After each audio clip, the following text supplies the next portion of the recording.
खबर नदिया से है। शुक्रवार रात नवद्वीप शहर के 5 दोस्त और उनके परिवार के सदस्य टोटो से कृष्ण नगर फिल्म देखने गए थे। रास्ते में नवद्वीप ब्लॉक के मुकुंदपुर इलाके में उनकी टोटो की एक स्कॉर्पियो कार से आमने सामने की टक्कर हो गई।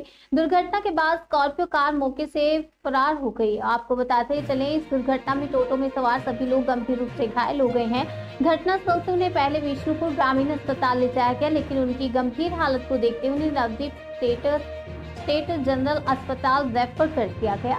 फिलहाल सभी घायलों का इलाज नवद्वीप स्टेट जनरल अस्पताल में चल रहा है। इसमें कुछ की हालत गंभीर बताई जा रही है और डॉक्टर उनका तुरंत उपचार कर रहे हैं। কি হয়েছিল ঘটনাটা? আমরা টোটো করে 4-5 জন বন্ধু-বান্ধবের মানে স্ত্রীদের নিয়ে বাচ্চা কাচ্চা নিয়ে আমরা কৃষ্ণনগর মানে সিনেমা হলে বই দেখতে যাচ্ছিলাম। কোথা থেকে? তোমাদের বাড়ি কোথায়? আমাদের বাড়ি নবদ্বীপ। আমার বাড়ি হচ্ছে নবদ্বীপ, পাঁচের মেয়াপুর, সাইদপুর মহাপ্রভুর পেছনে। আর হচ্ছে দুজনের বাড়ি হচ্ছে প্রধাননগর হাসপাতালের পাশে। আর দুজনের বাড়ি হচ্ছে বাবলারি সিদ্ধেশ্বরী পাড়ায়, বিষ্ণুপুর। দিয়ে আমার টোটো করে আমরা সব বন্ধু বান্ধবের স্ত্রীদের নিয়ে বই দেখতে যাচ্ছিলাম।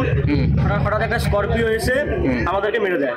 তোমরা কিসে যাচ্ছিলে? টোটো? আমরা টোটো করে যাচ্ছিলাম। স্করপিওটা কৃষ্ণনগর থেকে নবদ্বীপের দিকে আসছিল? কৃষ্ণনগর থেকে নবদ্বীপের দিকে আসছিল। স্করপিওর গাড়ি নাম্বার পাওয়া গেছে। তোমাদের গাড়িতে টোটোতে মেরে যায়? কজন আর লাগে? দিয়ে মানে আমরা 5 জন ছিলাম, 5 জনের লাগে। দুটো বাচ্চা ছিল, বাচ্চা দুটো কিছু হয়নি, এই ভালো। সবাই গুরুতর আহত? সবাই গুরুতর আহত। এবার এটা ঘটনাটা কোথায় ঘটেছে? এটা ঘটনাটা ঘটেছে হচ্ছে ভালুকাবাতলার আগে। তোমার নাম? আমার নাম ঝন্টু পান্ডা। এখন সবাই কি নবদ্বীপ হাসপাতালে চিকিৎসা করছে? এখন তো নবদ্বীপ হাসপাতালে চিকিৎসা